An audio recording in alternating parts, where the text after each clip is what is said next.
목자 시리즈. 근데 시편 23편을 가지고 말씀을 보도록 할 겁니다.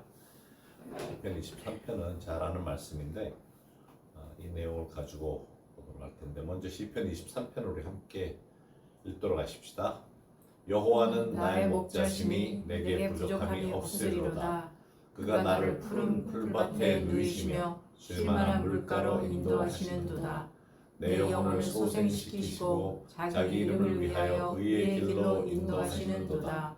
내가 사망의 음침한 골짜기로 다닐지라도 해를 두려워하지 않을 것은 주께서 나와 함께 하심이라. 주의 지팡이와 막대기가 나를 안위하시나이다. 주께서 내 원수의 목전에서 내게 상을 차려주시고 기름을 내 머리에 부으셨으니 내 잔이 넘치나이다. 내 평생의 선하심과 인자하심이 반드시 나를 따르리니 내가 여호와의 집에 영원히 살리로다. 그래서 우리가 총 6절로 되어 있는 이 말씀을 첫 3절을 오늘 보고 다음 주에 2절, 그리고 마지막 절을 가지고 마지막 주에 3번째 주에 저희가 말씀을 보도록 할 겁니다. 성경에서는 우리를 양으로 칭합니다. 시편 100편 3절에도 여호와가 우리 하나님이신 줄 너희는 알지어다. 그는 우리를 지으시니요 우리는 그의 것이니. 지으셨는데 그의 것이고 그의 백성이고 그의 기르시는 양이로다, 이렇게 써 있습니다. 그러면서 예수님은 우리에게 선한 목자로 이야기를 합니다. 요한복음 10장에 10절 11절에 다 같이 읽도록 하십시다. 도둑이 오는 것은 도둑질하고 죽이고 멸망시키는 것뿐이요 내가 온 것은 양으로 생명을 얻게 하고 더 풍성히 얻게 하려는 것이라. 나는 선한 목자라. 선한 목자는 양들을 위하여 목숨을 버리거니와. 여기 말씀에 의거해서 나는 선한 목자라 하시는 내용을 가지고 우리 선한 목자 시리즈로 말씀을 볼 텐데, 10장 그 아랫절에 14절에도 나는 선한 목자라. 나는 내 양을 알고 나도 나를 아는 것이 하면서 2절에서 나오는 그 선한 목자로 해서 오늘부터 선한 목자의 시리즈로 하려고 합니다. 근데 양은 아마 동물 중에 가장 멍청한 동물일 거예요. 이 양을 필요로 하는 거는 물론 양털하고 그 다음에 양고기 때문에 하는데, 양은 자기가 다른 동물처럼 먹을 걸 찾아다니지 못한대요. 그냥 가만 놔두면 자기 앞에 먹을 게 없으면 굶어 죽어요. 그러니까 찾아서 다닐 줄 아는 그런 이 생각 자체가 없어요. 그냥 앞에 있으면 씹고 그냥 삼키는, 먹는 거는 할 줄 아는데 다른 동물처럼 뭐 맹수처럼 사자가 뭐 잡아래도 먹고, 아니 뭐 코끼리가 나무 오래도 먹고 정 먹을 게 없으면 나무 껍데기라도 벗겨 먹는, 좀 이렇게 적극적인 게 없어가지고 굉장히 멍청해요. 근데 왜 우리를 양이라고 하셨을까? 함께 좀 생각을 해보게 돼요. 우리가 그만큼 멍청한 거와 비교가 되나? 앞에 갖다 줘야만 먹을 줄 아는. 근데 예수님은 또 그 양들을 인도해 주시는 선한 목자라 그래요. 근데 어떤 면에서는 그런 것 같아요. 이 말씀을 우리가 영의 양식이라 그러는데, 입에다 같이 앞에다 갖다 줘도 먹고 씹어서 삼키지만, 예수님이 이 말씀을 갖다 줘서 깨닫게 해주시기 전에는 사실은 우리한테 별로 도움이 되지 않는, 뭐 요새 속독도 한다 그러면 많이 읽는다 그러지만, 읽는 자체보다는 그 말씀이 예수님으로부터 와서 내 마음에 와 닿아야만 선한 목자가 이끌어 주시는 양의 삶을 살 수 있지 않나 하는 생각을 해요. 그래서 오늘은 첫 번째로 선한 목자, 그분은 우리를 채워주시는 분이시다. 모든 것을 provide 해주신다 라는 말씀으로 볼 텐데, 1절 말씀에 여호와는 나의 목자시니 내게 부족함이 없으리로다 합니다. 이 부족함이 없다는 것은 내 필요가 다 채워진다는 거거든요. 그래서 우리가 기도해서 모든 것이 응답되면 사실 문제가 좀 심각할 거예요. 하나님은 우리에게 필요한 것을 주시지 우리가 원하는 것을 주시진 않아요. 그게 무슨 말과 같으냐면, 어린애가 자기 원하는 대로 먹겠다 그러면 비망말려요. 왜냐면 사탕, 아이스크림, 과자 이런 것들을 주로 먹으려고 그러지 밥을 먹으려고 그러지 않기 때문에 영양분이 필요로 한데 영양분을 먹을 줄은 모르죠.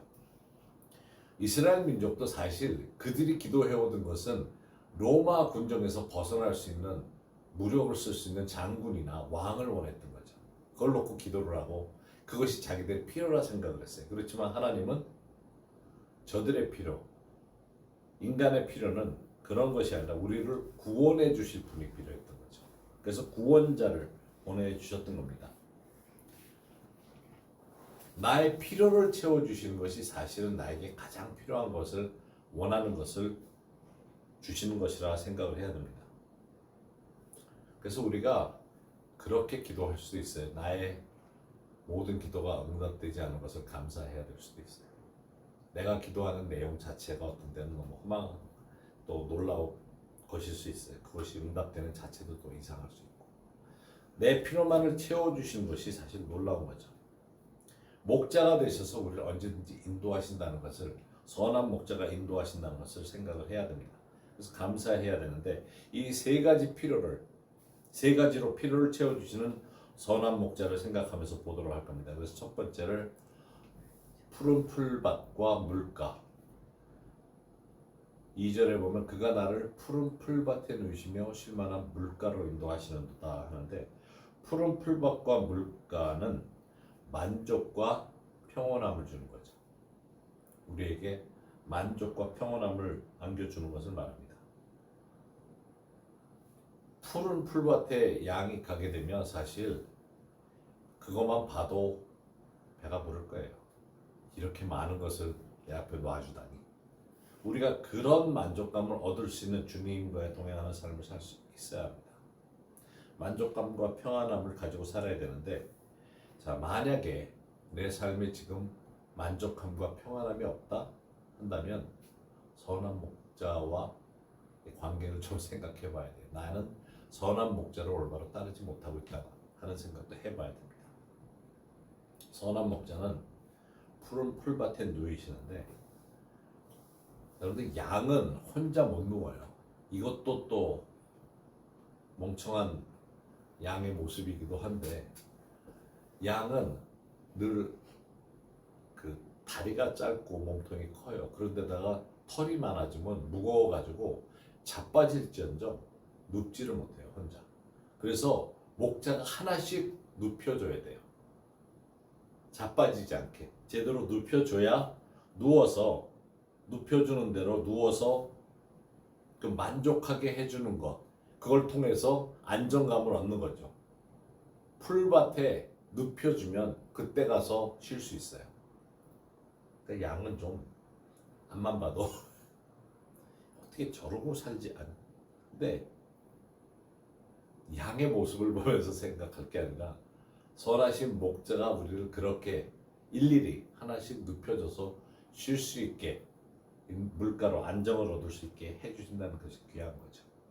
근데 양이 수백 마리도 일일이 다 눕혀주면 그 주위에 그 가운데 목자가 이렇게 있으면 그때 안정을 찾아요. 목자는 걸어다니면서 이렇게 돌보기도 하지만 또 잔잔한 물가로 인도하는데 많은 사람들이 교회, 예배 이런 데 와서 느끼는 것이 바로 이 안정감, 인도함을 받으면서 예배 가운데 들어오기 때문에 풀밭에 누워있는 만족감 그런 것을 얻기 위해서 예배에 온다는 생각이 들어요. 찬양 가운데서 잔잔한 물가로 인도함을 받죠.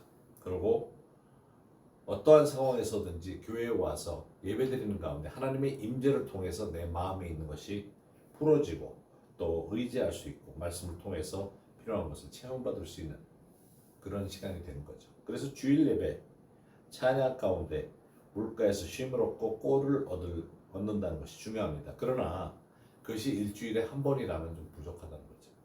마치 하나님이 신랑 예수에게 신부 교회를 주셨는데 일주일에 한 번 만나서 그것도 1시간만 만나서 시간을 보내고 헤어져서 살아요. 그래서 그 멀리 이것저것 이유 때문에 떨어져 사는 사람들이 많은데 꼭 그런 식이죠. 선한 목자는 매일매일 나를 누일 수 있고 또 물가로 인도하시면서 안정감과 편안함을 주실 수 있는데 일주일에 한 번 인생이 바쁘다 보니까 그렇게 산다 하면 우리가 사실은 배워가면서 주님과 동행하는 삶을 살아야 된다는 것을 알지만 그렇게 하는 것이 무엇인가를 좀 보도록 할 겁니다. 그래서 그게 얼마나 필요한지를 좀 생각해 보십시다.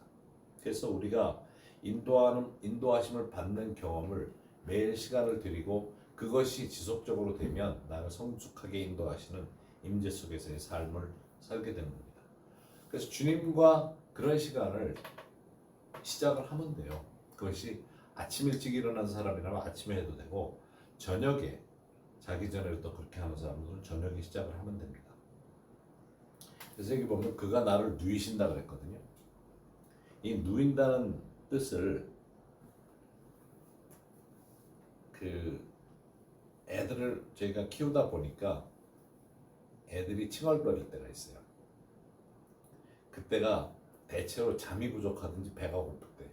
여기 보면 나를 푸른 풀밭에서 충분히 먹었는데도 칭얼거리면 잠이 부족한 거예요.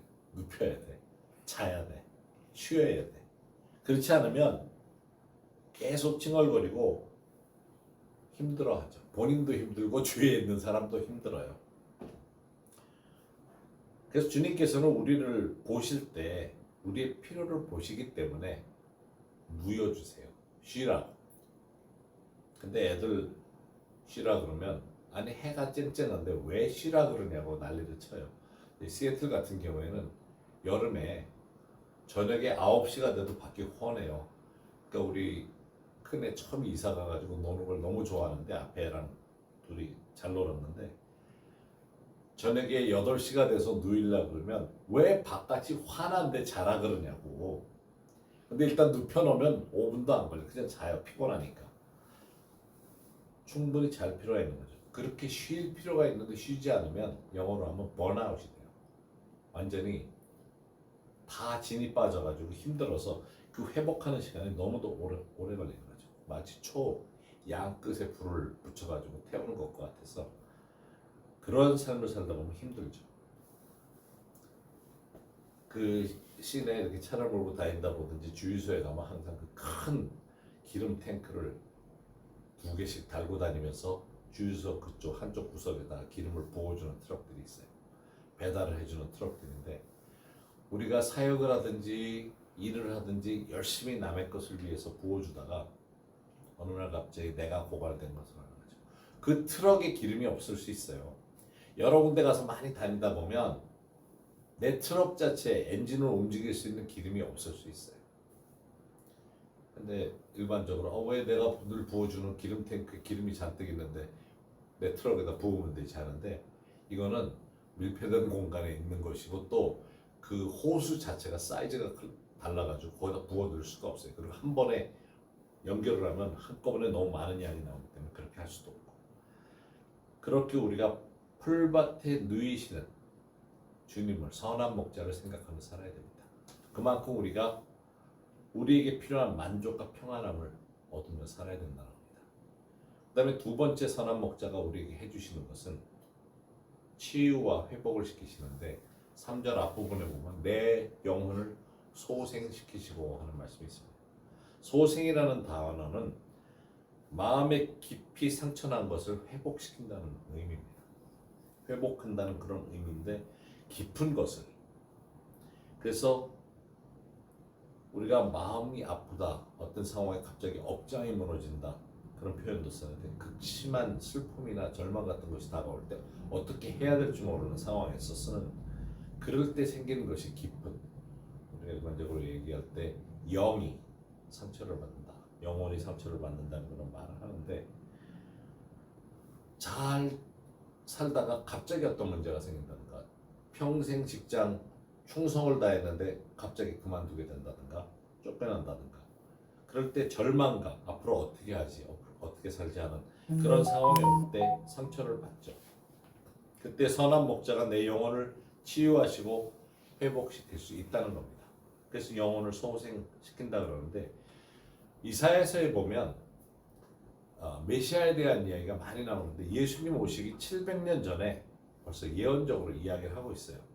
근데 예수님께서는 그 말씀을 복음서에서 인용을 하면서 설교를 하시는 말씀을 전하시는데 누가복음 4장 18절 뒷부분에 보면 나를 보내사 하나님이 예수님을 보내신 이유를 이야기를 하면서 포로된 자에게 자유를 눈먼 자에게 다시 보게 함을 전파하며 눌린 자를 자유롭게 하고 하면서 회복 치유의 일을 하라고 보냄받았다는 말씀을 하고 있어요. 마태복음 12장 20절 앞부분에 보면 상한 갈대를 꺾지 아니하며 하는 말씀이 있는데 여기 상했다는 말, 여러분들이 그 상했다는 의미가 상한 갈대라는 의미는 멍이 들었지만 부러지지 않은 상태예요.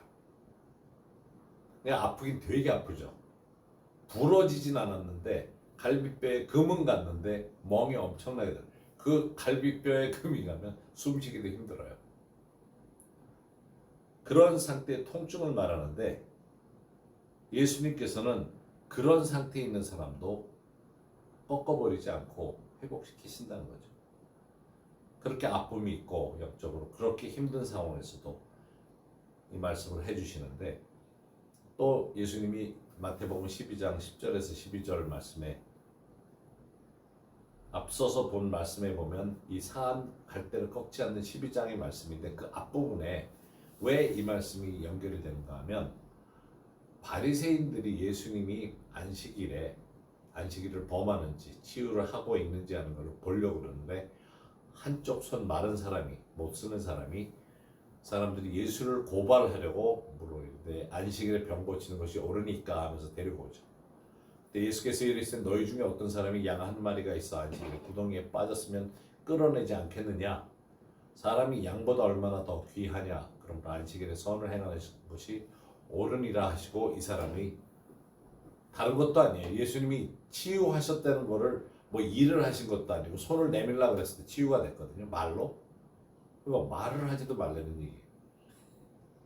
이게 바리새인들이 굉장히 율법적으로 사람을 이렇게 못 살게 하려고 작정을 하는데 그 장면에서 보면 그냥 손을 내밀라 했을 때 회복이 돼요. 이렇게 구덩이에 빠진 사람을 놔두겠느냐 하는 말씀을 하죠. 이 구덩이에 대한 이야기를 보면 참 어떤 사람은 구덩이에 빠졌을 때 치유가 필요한 사람도 있어요. 근데 요셉은 형제들이 구덩이에 갖다 집어넣잖아요. 배반당하는 그 구덩이. 그 얼마나 아픔이 커요. 얼마나 오랫동안 아픔을 지니고 살아요. 그리고 또 사탄이 우리를 구덩이에 집어넣을 수도 있어요. 또 어떤 사람들은 여기서 말씀대로 치유를 필요로 해서 이 사람도 오랫동안 이렇게 손이 마른 그런 사람이었는데 가장 이 구덩이 치고 빠져나오기 힘든 구덩이가 내가 파는 구덩이에요. 가장 미련하게 파는 구덩이에요. 사람이 남의 말을 듣지 않고 고집을 부리는 사람은 대체로 미련하다는 말을 제가 어렸을 때 많이 들었어요. 남의 말을 안 듣는 사람은 미련한 사람이에요. 그러니까 미련하다 보면 자기 구덩이를 자기 무덤을 판다 그러죠. 우리는 자기 힘든 것을 자기가 만들어내요. 근데 자기가 빠져드는 일을 한다는 것을 아는데도 그렇게까지 깊이 들어가서 파다 보니까 빠져나올 수가 없어요. 그 구덩이에 빠져 들어간 상황에서 내가 빠져나올 수 없을 때 선한 목자께서 끄집어내 주신다는 거죠. 예수님께서 이렇게 힘든 사람의 손을 펴줄 수 있었던 거죠. 우리가 예수님을 영접하고 산다 할지라도 이런 잘못을 범할 수 있어요. 이런 일을 범했을 때 자기 자신이 그렇게 빠져 있고 내가 실수를 보면서 너무 깊은 곳에 갇혀 있다 할지라도 선한 목자께서는 구원해 주십니다. 시편 51편 말씀은 다윗이 밧세바와 정사로 인해서 이제 선지자가 와서 너 죄 졌다 그랬을 때 하나님 앞에 꿇어 엎드리면서 쓴 시예요. 그러면서 12절에 보면 주의 구원의 즐거움을 내게 회복시켜 주시오. 저가 구원을 받았고 하나님과 동행하는 사람인데도 불구하고 죄악을 범했기 때문에 용서를 구하는데 그냥 단순히 하나님 내가 회개합니다 하는 걸로 끝나는 것이 아니고 자원하는 심령을 주사 나를 붙드소서.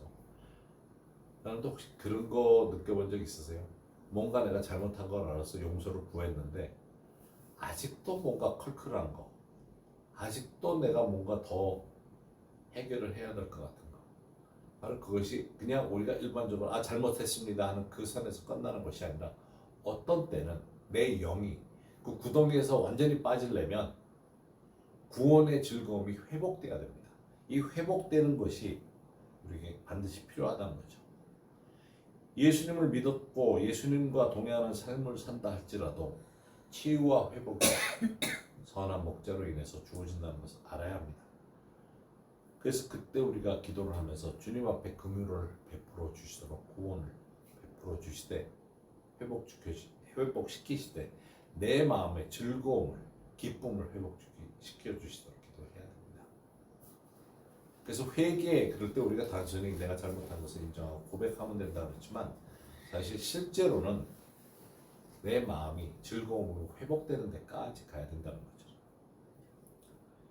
그래서 다윗이 이렇게 회개하던 중에 하나님 앞에 기도하는 찬양을 하는 거죠. 구원의 즐거움이 다시 찾아올 때까지 기도하고 오직 선한 목자께서 내 안에 오셔서 회복시켜 주시게 되면 즐거움과 바뀌게 되는 심령이 될 것이라는 것을 고백하는 겁니다. 알기 때문에 구하는 것이죠. 선한 목자가 해주실 수 있는 거예요. 그리고 세 번째가 의의 길.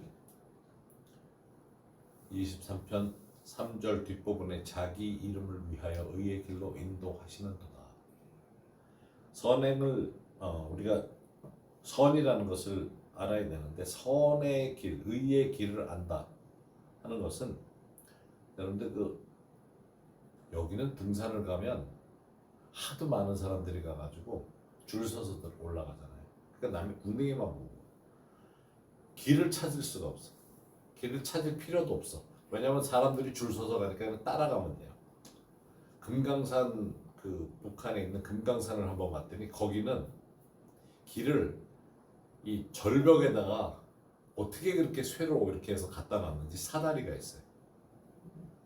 근데 문제는 다들 기분 좋아서 쫓아가는데 이 줄 서서 올라가는데 얼핏 보기에 별거 아닌 것처럼 보이지만 이 사다리가 간격이 높아요. 그러니까 다리를 높이 올려야 되는데 가다가 힘이 들어가도 못 올라가는 사람이 그러면 줄 서서 쫙 가다가 앞에서 못 가니까 다 중간에 서 있는 거야. 근데 더 무서운 건 뭐냐면 이 사다리가 절벽에 있는데 이렇게 기울어져 있어요. 이렇게 보면 내 뒤에 사람이 잘 안 보여요. 이렇게 절벽이 둥그렇게 돼 있으니까 아래 사람이 안 보이니까 나는 공중에 떠 있는 것 같은 기분이니까 이거 붙들고 못 놔. 근데 이분이 못 올라가니까 뒤로 가요. 내려오려고 그래. 한 사람 겨우 올라가는 데를 비껴가지고 이 사람 내려가게 해줘야 되니까 그 스릴 만점은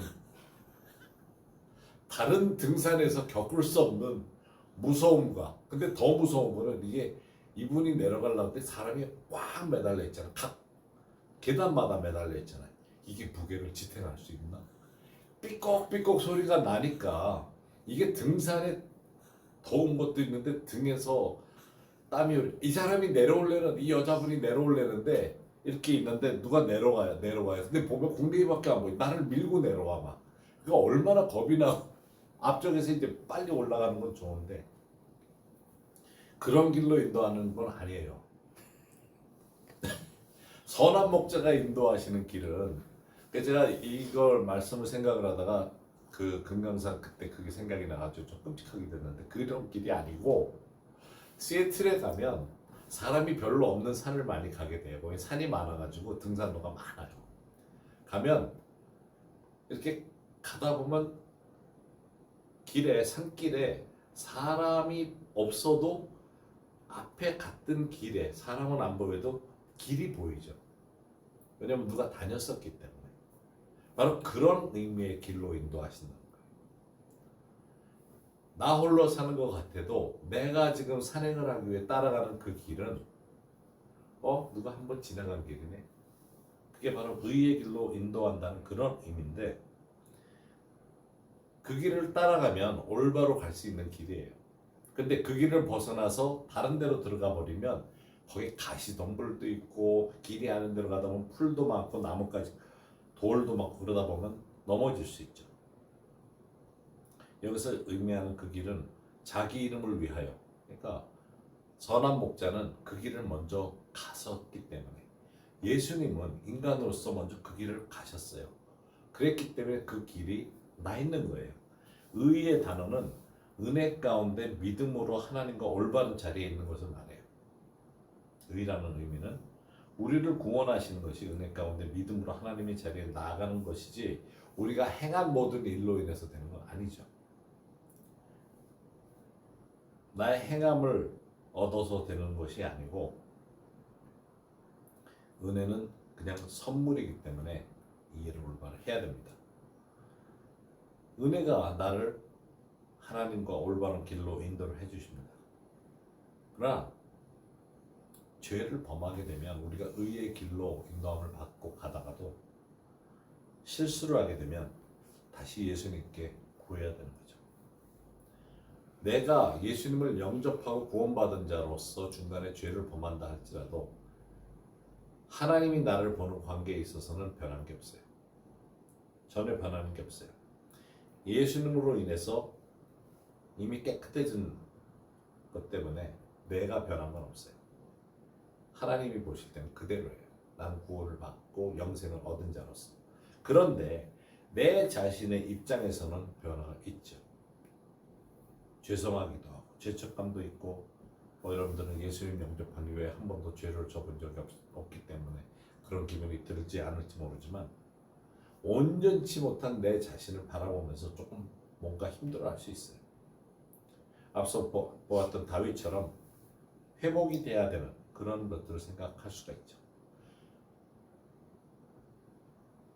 예수를 믿고 교회를 다닌다 할지라도 내가 죄를 범한 것을 해결을 하지 않으면 그 죄책감으로 인해서 다른 사람에게 영향을 끼친다는 거죠.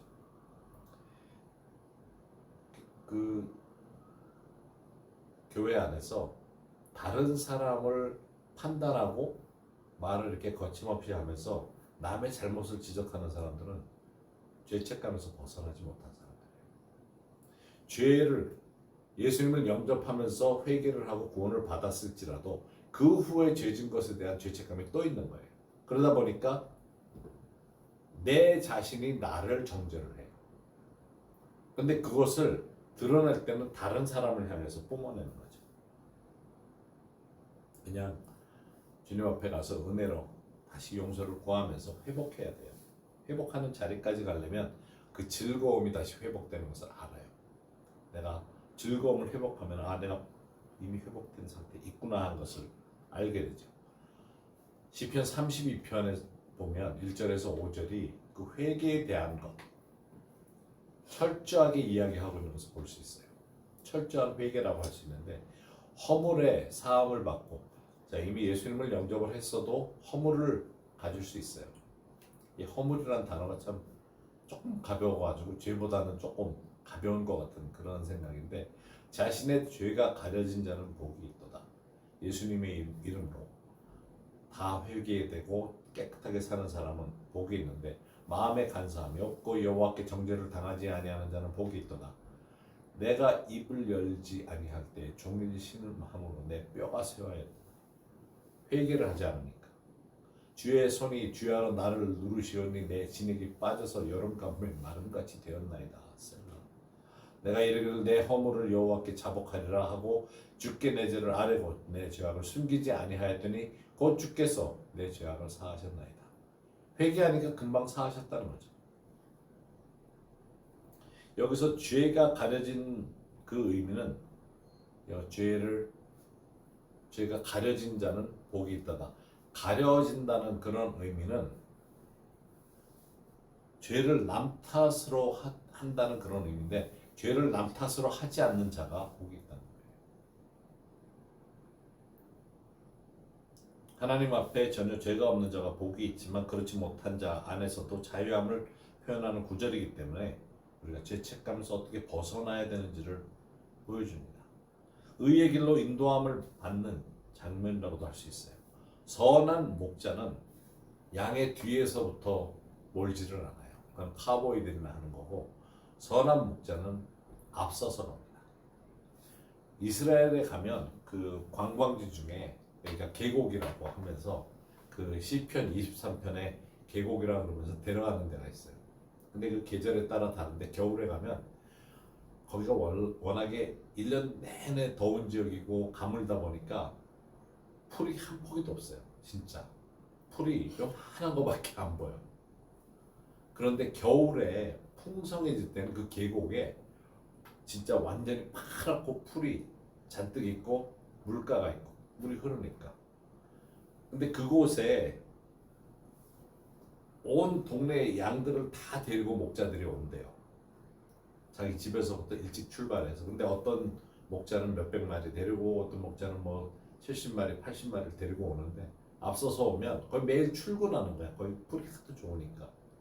그러니까 집에서부터 일찍 떠나서 쭉 와가지고 목자들끼리 매일 만나니까 거기 도착해서 양들은 지들 알아서 풀 먹으라고 놔두고 자기들끼리 거기서 놀고 게임도 하고 점심도 까먹고 그러다가 낮잠도 자다가 저녁이 되면 이제 갈 거리가 있으니까 출발을 하는데 많게는 2만 마리에서 2만 5천 마리의 양이 한 군데 모이는 거예요. 거기에. 그런데 하루 종일 이렇게 놀다가 제일 멀리서 온 사람이 제일 일찍 출발해야 되겠죠. 먼저 간다 그러면서 인사를 하고 양을 부르는 소리가 있대요. 각자. 뭐 전에 저희 삼촌이 닭장할 때는 그 삼촌이 부르는 닭을 부르는 소리가 있더라고. 그 소리를 내면 어디 있었는지 닭들이 풀어놓고 키웠는데 다 모여와. 그 소리를 듣고 그때 모이를 주니까. 여기도 목자들이 각자 부르는 무슨 소리가 있대. 그래서 그 소리를 내면 그러고 걸어가기 시작을 하면 2만 마리 중에서 그 목자가 소유하고 있는 100마리면 100마리, 200마리면 움직이기 시작을 하는 거예요. 목자를 따라서. 그래서 차례차례 멀리서 온 방향 다 다르게 떠나는데 또 목자 다른 사람은 또 다른 소리를 내고 걷기 시작을 하고. 그래서 거기가 목자들이 다 떠나면 2만 5천 마리가 있었어도 다 떠난 후에는 한 마리도 거기 남아있는 양이 없었다는 거예요. 목자의 음성을 듣고 따라가는 거죠. 각자의 목소리, 음성을 들을 줄 알아야 되는 거죠. 예수님도 요한복음 10장 27절에 내 양은 내 음성을 들으며 나는 그들을 알며 그들은 나를 따르리니. 예수님이 목소리를 내면 쭉 따라가야 돼요. 그 목소리를 알아야 된다고요. 그러기 위해서는 평소에 예수님의 음성을 듣는 삶을 살아야 되는 거죠. 예수님이 살아계십니다. 부활하셨습니다. 근데 요즘은 벙어리가 되셨습니다. 말씀 안 하십니다. 그건 아니거든요. 지금도 우리와 대화를 하시죠. 우리가 예수님의 음성을 들으면 예수님을 의의 길로 인도하시는 예수님을 따라갈 수 있어요. 그렇게 되면 우리 안에 자신감을 가지고 살아갈 수 있습니다. 임재 가운데 성숙해 가면 우리는 예수님과 친구로 살아갈 수 있어요. 마태복음 15장 15절에 이제부터는 너희를 종이라 하지 아니하리니 종은 주인이 하는 것을 알지 못함이라 너희를 친구라 하였노니 내가 내 아버지께 들은 것을 다 너희에게 알게 한다고 하십니다. 근데 여기 알게 하였습니다 하는 알지 못함을 이야기를 하는 그 의미는 알게 하겠다는 그 의미는 알지 못한다는 의미는 종에게는 주인이 비밀을 털어놓지 못한다는 겁니다. 그러나 친구에게는 아버지께 들은 것을 그 비밀을 그래서 알게 하였습니다 하는 말은 비밀을 다 털어놓는다는 거죠. 그게 종과 친구의 차이예요. 근데 많은 사람들이 종으로 살기를 원해요. 왜냐하면 목사님들이 자기는 하나님의 종이라 그러니까.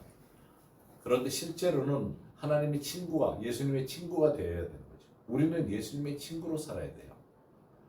누구를 통해서 듣는 것이 아니라 예수님의 음성을 듣는 양으로 선한 목자를 따라간다면 어느 순간에는 예수님이 나와 비밀이 없는 사이가 되는 거죠. 하늘나라의 비밀까지도 다 털어놔 주세요. 나에게 모든 비밀을 털어놓는다. 그러면 나도 비밀을 다 털어놓을 수 있는 관계가 되는 거죠. 내가 어떠한 삶을 산다 할지라도 선한 목자를 의의 길로 따라가는 그런 삶이라면 친구로서의 삶을 사는 겁니다. 그러면 주님과 시간 갖는 것이 최우선이 되었어요. 그렇다 보면 우리에게는 평온하고 평탄한 삶, 만족의 삶, 회복의 삶이 이루어지는 겁니다. 주님과 비밀 없이 허물 없이 친구가 돼서 털어놓는 마음을 털어놓는 삶을 선택하십시다.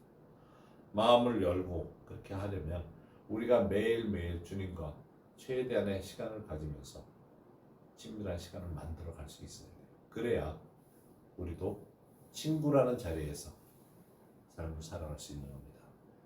시간을 우리 함께 기도하면서 나가도록 하십시다. 내가 어디에 지금 와서 어떤 모습에 주님과 동행하는 삶을 살고 있는지 간에 감사할 것도 많고 또 다시 헌신할 것도 있고 기도하면서 나가도록 하십시다.